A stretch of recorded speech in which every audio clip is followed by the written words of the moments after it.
welcome back. At bloody last, we can release. Our restrictions have been unlocked.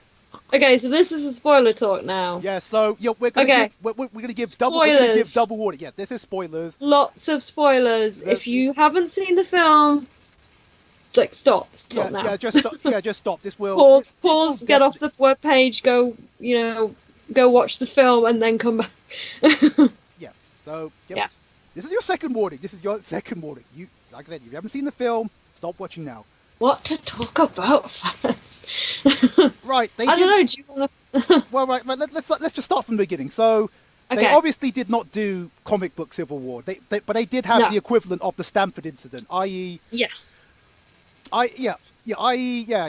Scarlet Witch essentially blowing up a building of 12. 12. Wakandan. Yeah, Wakandan ambassadors. Yes, and stuff. all 12 people. Because I'll be brutally honest. Because in the comic book version, the Stanford incident, they killed 900 people.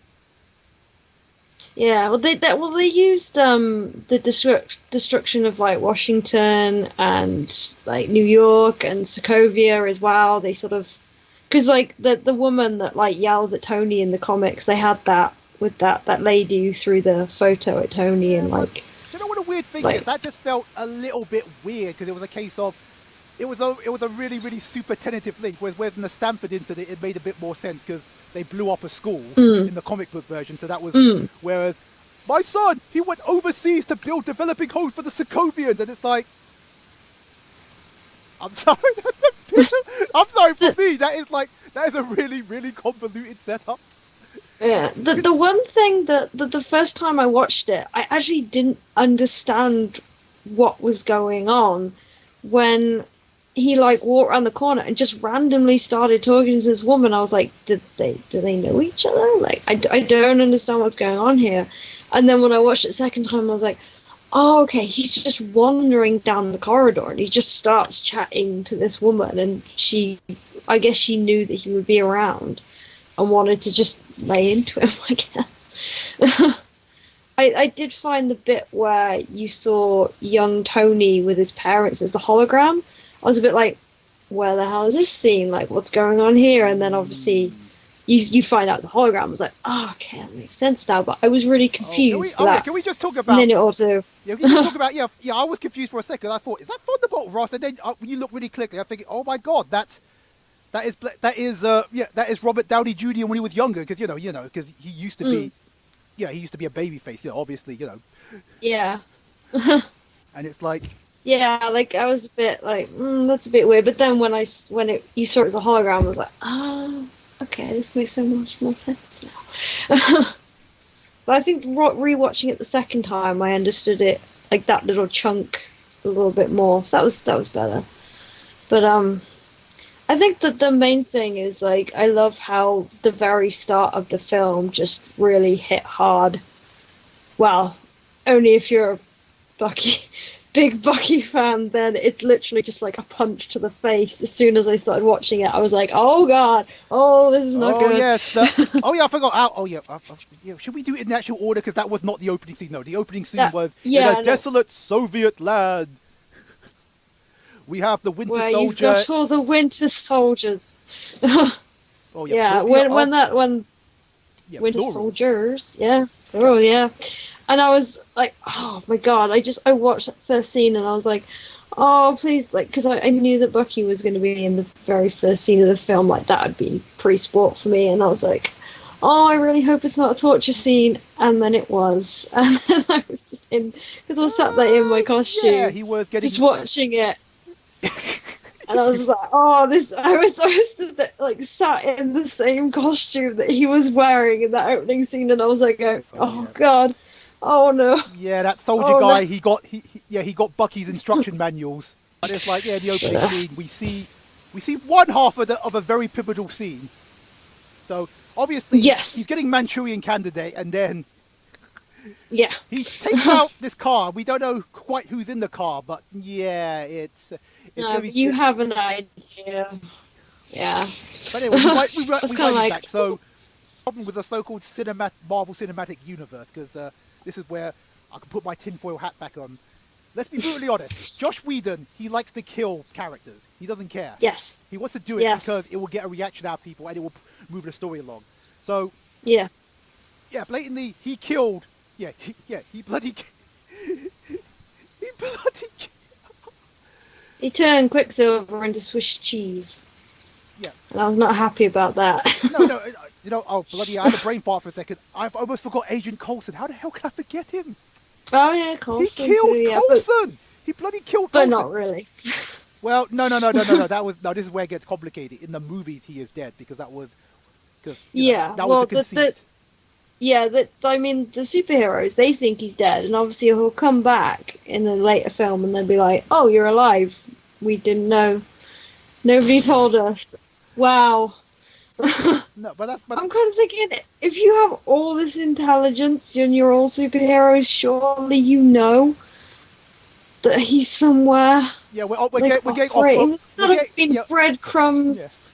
Yeah, we're getting off book here, something. but we're getting off book here. Yeah. But just to kill up, it was that episode of Agents of S.H.I.E.L.D. where, it was Lady Sif. It was like, my God, you are dead. And then it's like Agent Coulson, the only way to cover that was, don't tell Thor I'm alive. Okay. Yeah.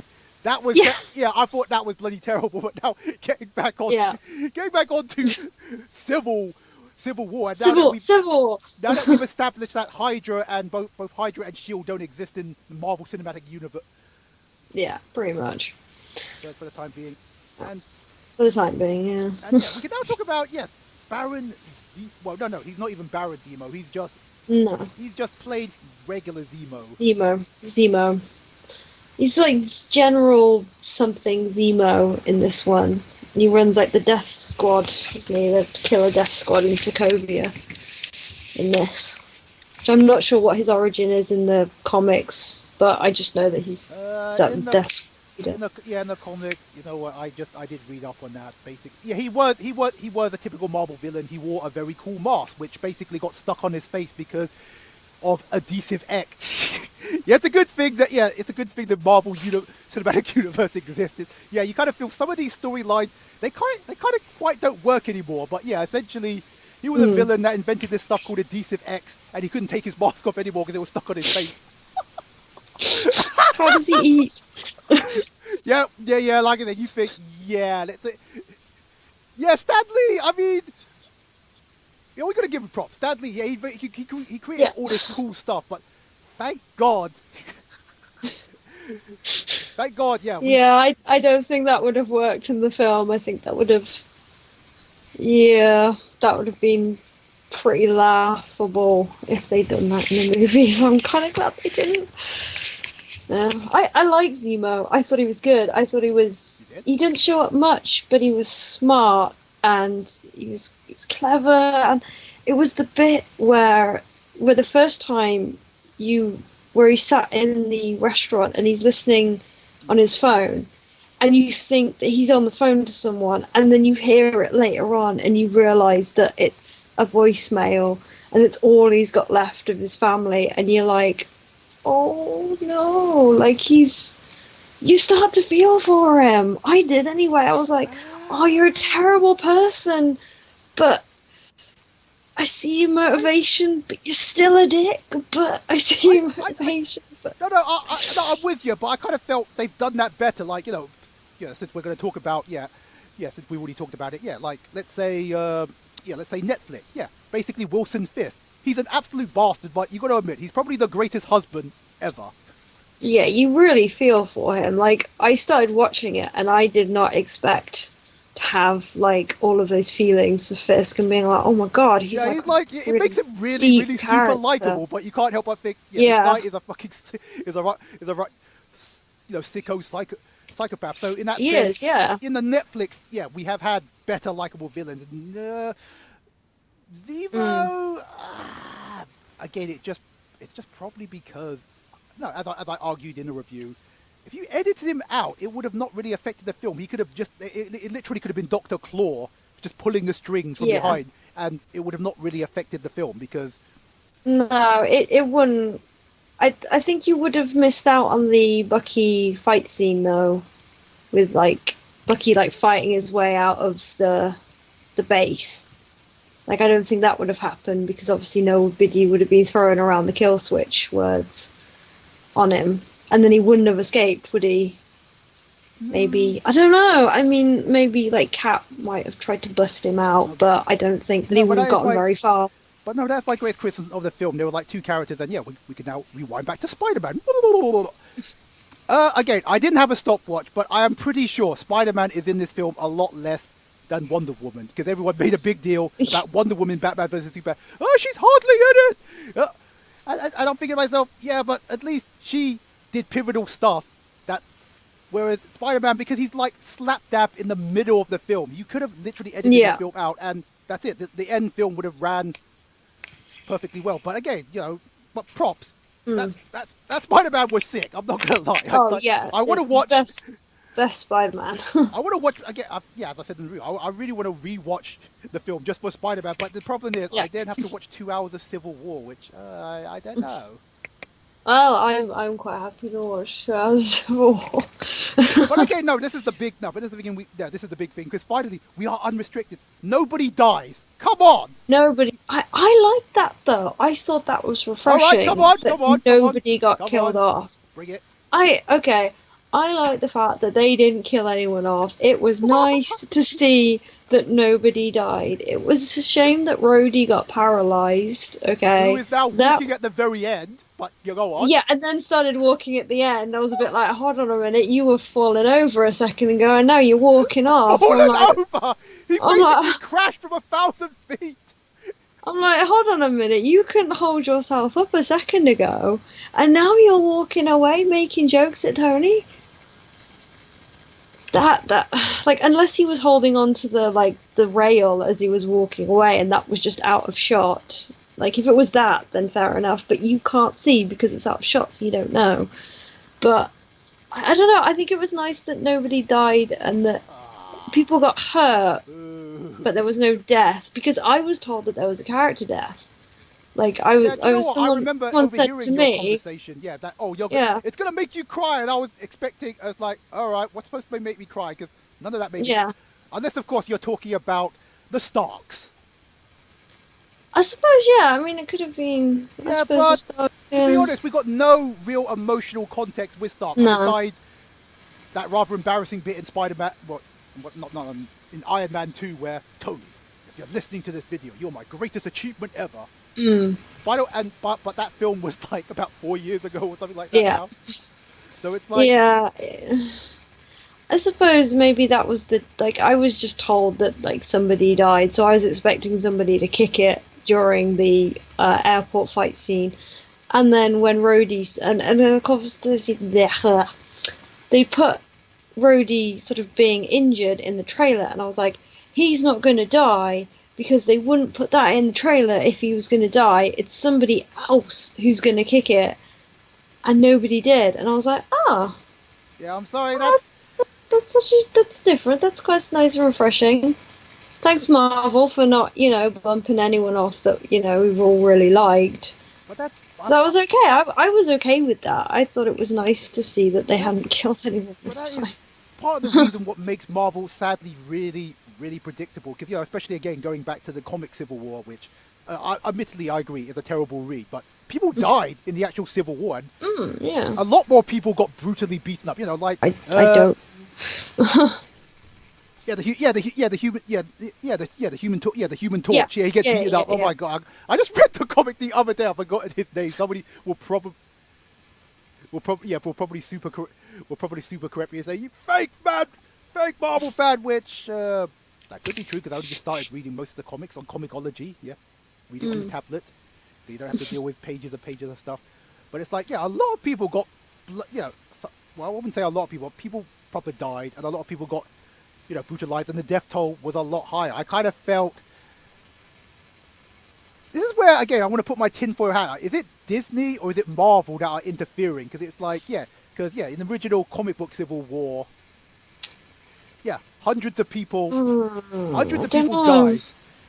Admittedly, in the last couple of films, they destroyed New York, Sokovia. They basically obliterated the whole city. Yeah. So we can't really complain that they're holding back. But it just, I don't know, it just feels really antiseptic. And because obviously I'm coming back I'm coming off of, let's say, Batman versus Superman. Where there is death and destruction. Everyone dies. Yeah, there's so death and much destruction death and being destruction. caused by Batman, and I'm okay with that. I was like, wow, so much for Batman's anti-kill policy.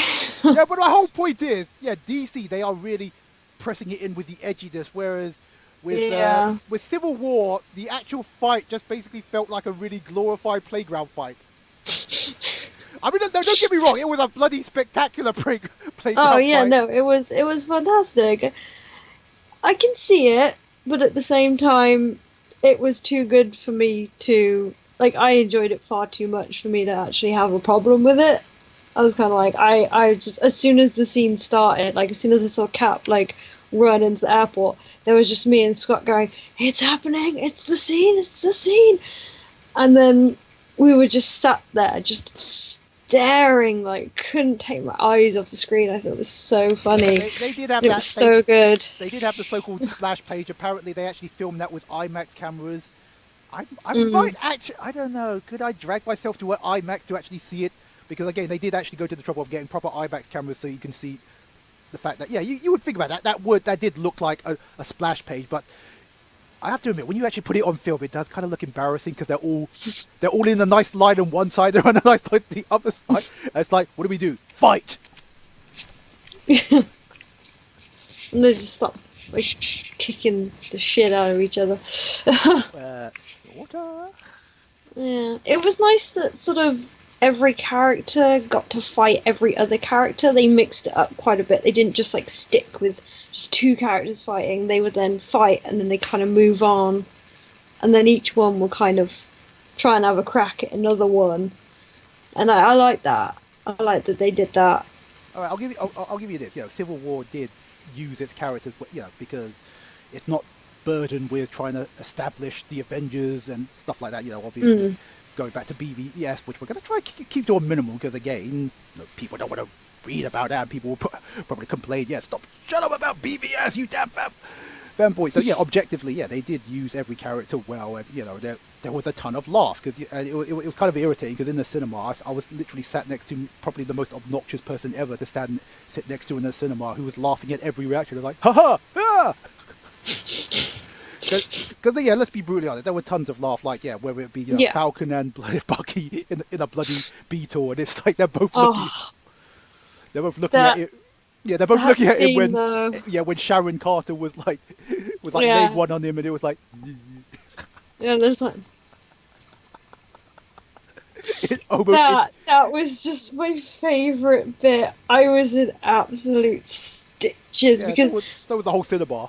Yeah, I knew it was coming because I was told that there was a kiss between Steve and Sharon, and then whatever. Like, I didn't know what the reaction was, but like Scott said to me, their reaction, like Bucky's reaction, is one of the more hilarious parts of the movie. So when that happened, okay. I was laughing so much. Yeah, off topic. One thing that I kind of thought a bit, I was a bit like, that he found out by text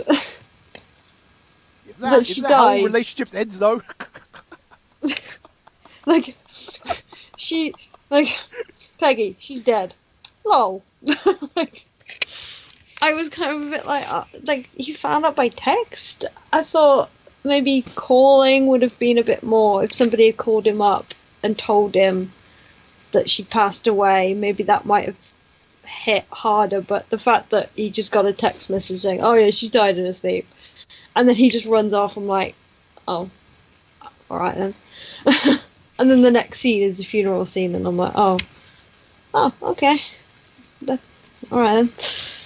I didn't really have much else to say about that. I mean, it was a really sad scene, and it was like really affecting. Like, because I was sat with a couple of my friends, and a couple of them were like really upset during the Peggy funeral scene. It really got to a few of them. But again, going back on the Civil War, and this is where I don't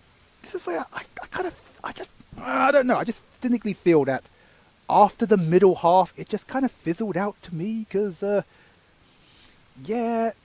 getting to the end. Yeah, we're getting to the end bit now, and it's like, do you know what? Yeah, because it's like they built that raft for like I imagine, the raft, that big thing you see in the trailer, big underwater prison. And it's like, yeah, because obviously that's a nod to Civil War, where you have the little interdimensional gates, which, well, they're not going to do.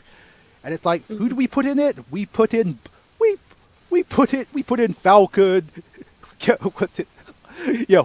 Hawkeye and Ant-Man. People that you didn't really need to. I don't know. That just seems a bit weird. You built the super max prison. The people that don't kind of need it. I mean, well, apart from maybe Wanda, but it just seemed kind of weird to me. I think probably the raft has been there for like years, but they've never actually bothered to use it until now. Like, because I mean, Tony was saying, "Oh, this is a place for super criminals," so they probably have a couple of other layers of cells that probably have some criminals in. They just have never used it, but maybe there are other characters that might be in the raft that they might bring out for a later film. I don't know. That's sort of my thought on it, is that they've only they've been there the entire time, because you couldn't build something that big, like that quick, in one film. It's probably being like, so if you thought about it, it's probably being built over the last couple of years of the film. But they just never touched up on it. After what happened in New York, I would imagine. I think they would have started the build then, and I thought, we might need this now. There are sort of like gods and other characters are starting to appear on Earth. We might need this. It's probably a good idea. Because we actually skipped over it. The Stark's death. Or we didn't skip over it, because again, I think my problem with the Stark death was it was meaningless to me, because again, we have not really had an emotional attachment to, it's like, we just introduced Mrs. Stark, who we've never seen up until this film. Yeah, I thought, I don't know, part of me, like, I knew that there was a Bucky assassination, and I really, like, I thought that it might be the Starks. And then when it happened, I was like, oh, I can't wait. And then I was told that it was really brutal. I thought, okay, right, it's not really going to be that brutal. And then you see Bucky smashing Howard's face in with his metal arm. And I was like, okay, I take that back. That's pretty brutal. Oh my God, Bucky, stop, no. And, it's no. And then him just choking the life out of Tony's mother, not even with his metal hand, like he didn't even bother, just went for it. And I was like, oh my God. I thought it was really, like, when he just grabs Howard and just drags his lifeless body and just chucks him back in the car. I was like, oh my God, like, that's just, like, Bucky, what the fuck's wrong with you? Like, just leave him outside. She doesn't need to see this. She's about to die. Don't traumatize her anymore. And then he starts strangling her. And I was like, oh my God. It's like, stop, Bucky, you twisted son of a bitch. Like, that was the only scene where I was like, this is dark. This is dark even for me. Like, yeah, think about it now. You're right. I'm kind of surprised they did get away with it, because it's like still a 12A. Although I think I gotta check what rate was BVS actually, because I don't know. The one thing, and like the other thing, is when like Zemo waterboarded that guy upside down in that sink. I don't think that was waterboarding. That was just outright. You're going to see your death slowly. Oh right, okay. And I was just like, whoa, this is different. This is a little bit of a step up from the usual. And I was just like, I don't know, something about it. I was like, that's really that's weird. Like that. Okay, that's weird. I just realised. BVS was also a 12. Bloody hell, they're getting away with a lot of stuff for 12A. Yeah, I thought that was quite. I don't know. There was something that made me feel like really like, made me feel slightly uncomfortable. Like I was kind of. I don't know. It just. Because it was something I'd not seen before. I was kind of like, this is, I'm a bit, I don't know if I want to watch this scene, kind of thing. I did. And I was just like, whoa, Zemo he doesn't mess around. When I saw that, I was like, oh, God. Yeah, I think, Like yeah. Again, he's we're skipping. We're skipping to the end, though it cuts nicely. So his whole plan was to just basically get the Avengers to kill each other, which yes, I'll give him points. I'll give him points for that. I'll definitely give him points for that because you kind of think he yeah, said it's true. It's like, yeah, other people have tried to kill you and sort of failed, so why not just make you kill each other? yeah. Which he did. His plan did kind of work in a way, but the problem is what I was so great is you sort of saw Tony and Cap going, okay, there's a truce. We're going to get along. It's going to be fine. We'll sort things out. And then Zemo shows the video of the murder Yeah. of Tony's parents, and I was like, oh no, oh no. And then Tony was getting really mad at Steve, saying, oh, did you know this? And he was like, yeah, I knew it. And then Tony just loses it. Like, he doesn't give a shit anymore. He's like, I don't care about this. I don't care about that. I'm gonna kill Bucky, and and then I'm gonna finish you off. And then, I was just like, whoa. Yeah, I gotta admit that was. He's just Yeah. fueled by just rage. Like that wasn't even he wasn't even pissed off about the whole sort of like fight scenes from earlier. He just wanted to murder him. Like that was just it. Just like, wow, that's No, because I gotta admit that was. Yeah, I have to admit that was a little bit of a surprise because you kind of think, well, the whole point was they were trying to stop him because obviously he had the mask. Yeah, he had the code book. He could have gotten those plural Winter Soldiers. and use those. Yeah, why did he do that? Then, Why did he just? I mean, okay, he did explain, but it would have just made sense. I was kind of like, why kill them off? Yeah. Why kill the other Winter Soldiers? You could have used those as an extra plot device in a later movie, possibly. Why murder them? Or he could have let them out, and then there might have been an extra fight scene. Yeah. And sick them on. Oh my God! And Cap and Steve. We discovered the secret. No, he killed them off because the middle fight scene of this film really killed our budget, so we have to kind of remove this plot. No, blatantly. You could see it. It would have been nice. Yeah, it would have been nice to have seen those Winter Soldiers wake up and either them have escaped and they're causing like shit somewhere else, or attacking Bucky, Steve, and Cap. No, but Tony, Bucky, and Steve. That's it. Another fight scene there, and then obviously the video gets played, and then there's another fight scene. Maybe, I don't know. But I was kind of disappointed. Like, I kind of wanted to see the other Winter Soldiers like let loose, and maybe Bucky felt, because obviously Bucky was the one that sort of helped train them. Yeah. Maybe he might have thought, okay, well, it's my responsibility to take these other Winter Soldiers down myself, and maybe he, like, I don't know, he gets really hurt in that, or he wins. I don't know. That would have been nice to have seen, sort of like an extra fight there, because I saw all the people in the tanks. I saw some of the B-roll footage, and it didn't look like there was anyone in the tank in the B-roll, and I was like, oh, they've let them out, because I knew they were the Winter Soldiers, and I was like, oh, this is going to be good, and then that didn't happen, and I was like, why did he kill them? I definitely say budget, because let's be honest, that middle fighting scene, that had to cost a packet, because, you had Ant-Man, yeah, can I just say Ant-Man? Ant-Man. Giant man. Oh, can we? Oh, yeah, and now we can reveal. Yeah, and now we can reveal it. And it's like, yeah, I was thinking if they didn't get Spider-Man, how would they have taken down Ant-Man? It was like, obviously that was. I don't know if they were just showing off the fact that because Marvel is owned by Disney, say, yeah, do you remember in Star Wars?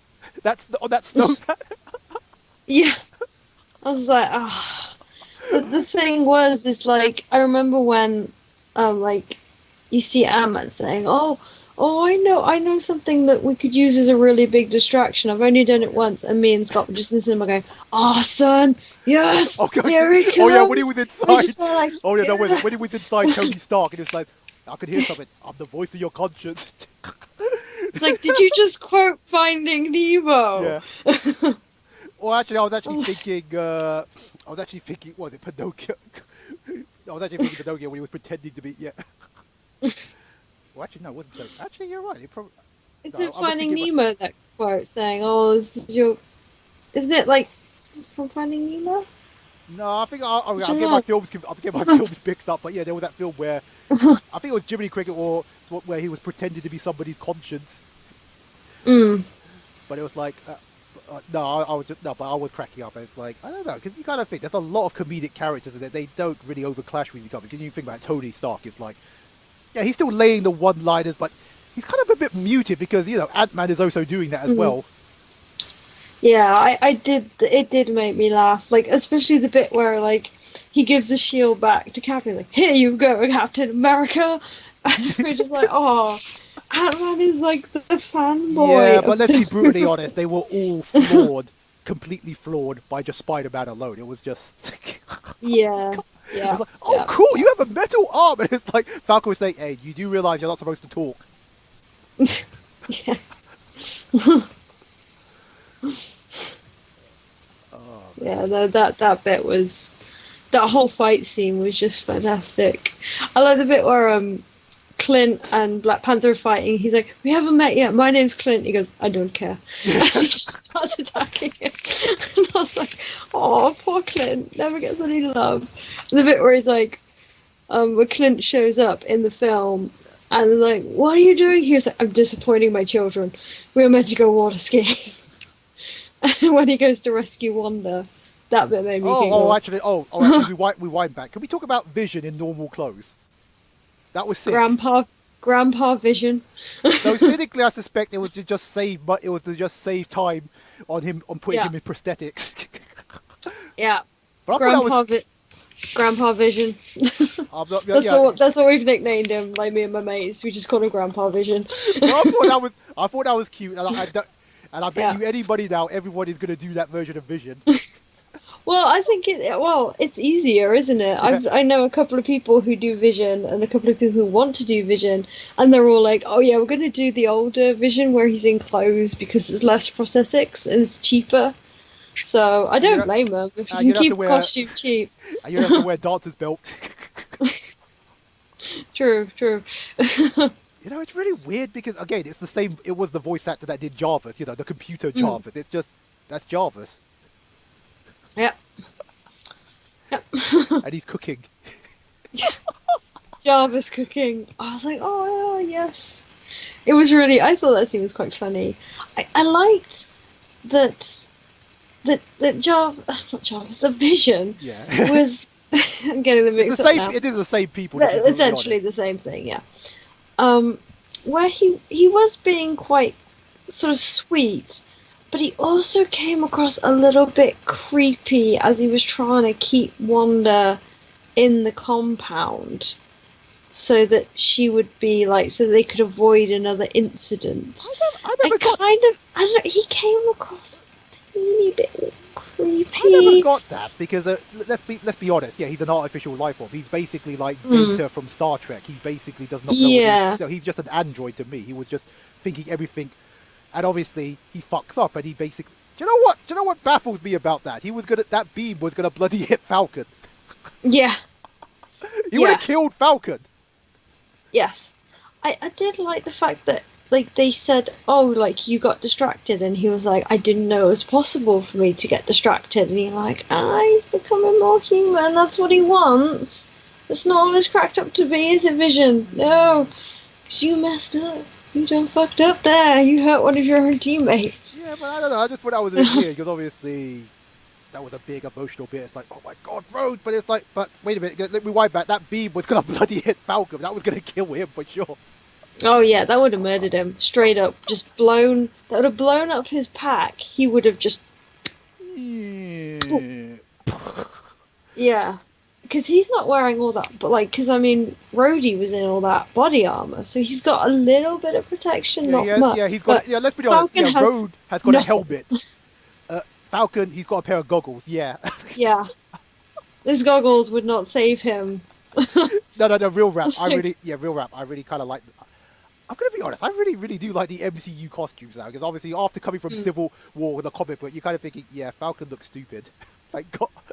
Thank God they went with the angle that they did with Falcon. Yes, I thought that but yeah, he wouldn't have survived if he fell. Just dead. Like, if they were going to kill anyone off, it would have been Falcon at that very point. Just splat. I don't know. It's a bit controversial, killing the black guy. It's another brother that goes. Like if they did, then that would have been it. And I think a lot of people would have been really mad. Like I saw a lot of people on Tumblr was speculating about the film. Like they better not kill off Rhodey. They better not kill off Falcon. They better not kill off. And I'm like, well, you don't know. You haven't seen the film yet, so you can't get all mad about it. Nobody dies. Nobody dies. I mean, what was the casualties in this film? Because again, this is what I still have an issue. Because again, you're cool with it because it's like, yeah, everyone goes away happy, joy. No, they don't go away happy. I'm just saying I'm happy that nobody died. I'm not saying they were happy at the end of that scene. Oh, actually, you know what? But I don't know. I think the bit though where Tony's like, that shield doesn't belong to you. Scott turns to me and he goes, "My father will hear about this." He's quoting Malfoy, Yeah, I'm curious about Harry Potter. He kept sort of making little jokes about that, so we started sort of comparing him to Harry Potter. No, I'm just wondering whether or not that's reference to because obviously Captain America gave up being Captain America, or whether or not that means that's going to now pass on to Falcon, which maybe because he's in prison. It could. Well, when I was chatting yesterday. I don't think I think that Falcon and Ant-Man and Wanda and Hawkeye. That's it. Yeah. You forgot about Hawkeye. Darn. Oh God. You don't like Clint Barton? No, I do. My assumption is that they are granted asylum in Wakanda. Because it doesn't really explain where they've gone, so I'm kind of thinking, well, Cap's there, so maybe the rest of them are all just... Because, I mean, if Bucky's in Wakanda as well, they've got to keep Bucky hidden. It would make sense for them to keep the rest of the Avengers hidden there, because that country is a very unknown country. They don't... Yeah, it's a secretive state. Go out much. Yeah, so maybe they keep... all the Avengers are just... hanging out in Wakanda. We're now in the speculation territory, but because in the comic book at the moment there are literally 3 Avenger teams. Yeah. One of them, funny enough, is owned by Deadpool. Fair enough. So that would be quite good to see in film. But unfortunately that's not going to happen because the license, Marvel losing all its license and spreading among all the different studios to varying degrees of success and failure. Yeah. Oh, the Fantastic Four. But no, it's a good point because. But no, it's a good point because, as you say, it could just basically mean we end up with 2 Avengers teams. Yeah, there's the one that signed with the Accords, and then you've got a secret set that are living in Wakanda, and I mean Bucky's there in Wakanda now as well, and it's a technological advanced state. They might build him a better arm. I'm assuming that he's gonna get a vibranium arm. Because that would be so... I'm sorry, that would be just so overpoweredly cheap. I know, but I mean, there's so much vibranium in Wakanda that they probably just be like, hey, I know, vibranium arm? Yeah, okay. We got all this extra left over, let's just throw it on his arm. We're probably speaking to the converted. We should just point something out, that vibranium... is so thick. When they try to reverse engineer it, they got adamantium. So that answers your question. Basically Captain America's shield can stop Wolverine. And so you're just thinking to yourself, a vibranium. No, that is just so cheap. So not only will you be could be. That's what I don't know. Maybe in the Black Panther movie or the Infinity Wars movie, they'll wake Bucky back up and be like, hey, guess what? Because of our technological advancement compared to the rest of the world, we managed to wipe your memory. You're all good now. Here's vibranium arm. Off we go. We painted a little shield on it too, just to make it look nice. I'm sorry. You're reminding me of the best quote ever that Spider-Man said, saying, "Hey, your shield does not obey the laws of physics." It's just Bucky's arm just doesn't obey. Imagine if, Cap we can throw his shield and Bucky just takes off and starts throwing at people. I'm sorry. Finally, somebody has said it out loud, and you're thinking. You kind of think, how does Captain America's shield conveniently always fly back to him? They never. They never explain it, do they? I mean, I kind of guess that Cap's really good at maths and angles, and he just knows that it's gonna ricochet and bounce off the right walls. Yeah, one of the biggest laughs in the cinema was that trick shot he did where it was like bang, bang, ugh! Yeah. I think I don't know, that's all I can assume is the super soldier serum has made him, like, able to be really good at math. I don't know. Because they never really explain it in the films. He just throws it, and it miraculously manages to hit all the bad guys. Okay. All right, we're kind of waffling on at this point, but let's now conclude with... Okay, yeah. Do you know what? Do you know what I always love at Marvel films? You can always tell, fools! The idiots that are leaving! Oh my god, yes. Like I laugh at them, I go, ha ha ha ha ha! Fools! As soon as, like, the first... end credit scene happened, everyone started leaving, and like people past me started leaving, and I literally looked at them like, where are you going? You know there's another scene, right? And they're like, what, there's another scene? And I was like, yeah, there's another scene, sit back down. But you know what? Then you have those pets at you, and then when you see that scene, because what was the first one, which obviously was Bucky. Bucky, they're turning him into a popsicle again. Yeah, but the thing is Bucky agreed to it this time. Yeah. That makes me feel a little bit... That gives me a bit more closure that he's actually agreed to be frozen rather than being forced to be frozen. He kind of said, I'm too dangerous. I want to do this. Rather than people ordering him to do it. I sort of felt a bit more closure about it. That made me feel a bit better. I mean, it still hurt, but it made me feel a bit better. But going back to the post-credit sequence, so then you had the first one, and then after you see that sequence, then there were some other people leaving. I say, ha ha, you are fools too. There's another one. When people started leaving, I was like, yeah, you guys know that there's an extra scene. I started telling people that walked past me, and then I was like, you should go sit back down in your seat because there is another scene. And they're like, oh, we didn't know there's a second scene. I was like, yeah. Damn it, I've seen this. Sophie, you're too nice. I was just privately laughing. You guys don't know, do you? Well, people were tending to listen to me a little bit more because I was dressed as the Winter Soldier. So they were like, I was like, you should go sit back down. And like, we're gonna go sit back down. Go sit back down. There's another scene. Then the second sequence, which was, it is. I was mildly disappointed. I thought they were gonna do something about set up in Infinity Wars, but nope. It was nope. Here's more Spider-Man. Yeah, one extra little Spider-Man scene, which wasn't too bad. I think it's good because it will lead into the Spidey film, which Marvel have now got full control over. Like, Sony still owns Spider-Man, I think, but Marvel are like... They're going to get a very big, massive cut. Yeah, they get a chunk out of it, but, like, the fact that Marvel have full rights and, like, full usage of the film rather than Sony butting in all the time, I think that's going to be a good film. Oh my god, does that actually mean... along with my motivation at the same time. I think because Sony said themselves they had no idea where to go with Spider-Man because they hit a dead end, and it's like, so in Sony's case, because giving it back to Marvel Studios, but them getting a significant, I'm pretty sure they got a really nice percentage in order to give it back to them. It gives it open because obviously let's be brutally honest, that's the reason why you do these crossovers, because you eventually run out of ideas. I don't know, because I think we should answer this, because again we are waffling on this point, but it's like, because everyone has said we are super saturated with superhero films. It's going to end. Big film directors are saying, the superhero thing's a fad. It's going to end soon. What do you say to that? Because I can't help but wonder if it's kind of true. I kind of feel it was Marvel, in my honest opinion. I don't really feel it was a DC film, because they do a lot of dark stuff. Really dark stuff. I don't know, because Marvel has got so many films planned for like the next 5 or 6 years. They're making money. I don't know what is going to happen once those 4 or 5 years are up. Whether it will end there.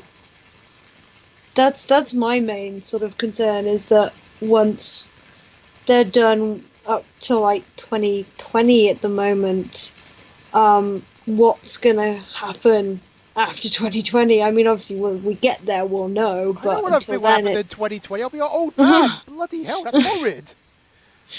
Well, I just know that there are like Marvel films right up until like 2019 or 2020, something like that, and I'm just like, okay, what are they going to do? But the thing is, there's so many superheroes. They could just there is literally one every month. Because I'm just thinking this year alone, how many I've literally tiptoed from superhero film to superhero film. It's like, oh, Deadpool, bloody wicked. I know you despise it, but BVS, which I'm probably going to see again tomorrow. I know that burns you. Why are you spending money on it? It doesn't. I'm sorry, I don't know. I'm all right. Let's get this straight. Yeah. I happily understand why people dislike the film, but the problem is, I had no problem. Those did not impede my enjoyment of it. I mean, it's the same reason why a lot of people are saying, yeah, this film is on par with the first Avengers, but I don't see it. Yeah, it's called a difference. I don't. I think that the tone of the first Avengers film to the Civil War film is completely different. They're completely different. Like, it's got all the same characters, but definitely. They are two completely different stories. It's okay. I know the pain. He would be so good. All right, to finish up, because I think we're now into the waffle on territory. we do keep waffling on, yeah. Yeah, but I don't know. Some people do find it entertaining, but it's like, yeah. But you did not have a problem with Zemo. I kind of sort of did because, no, I'm sorry. It's just that the pedigree of villains when it's not done by the MCU, the cinematic MCU, we should establish. Yeah, Netflix villains, badasses. God damn it. Yeah. Whereas on the cinematic screen, it's like, I'm Rowan the Accuser. Really?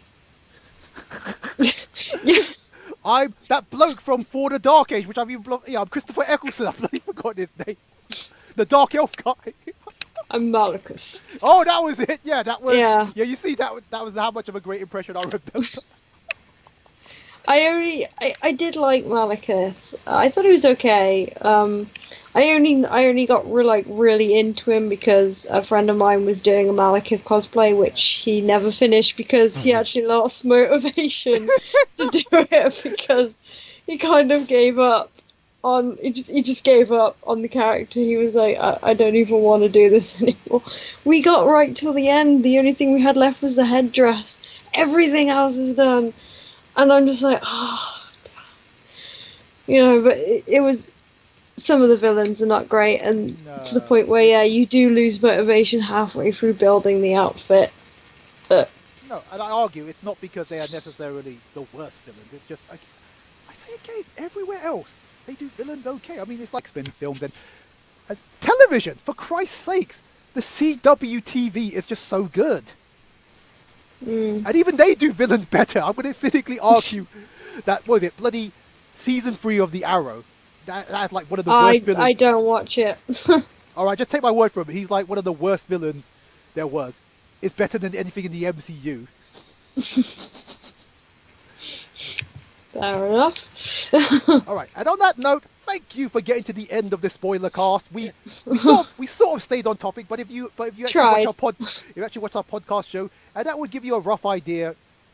Well, to be honest, if you're reading the spoiler cast, you already seen your film, you already bloody enjoyed it. I just want to think. So yeah.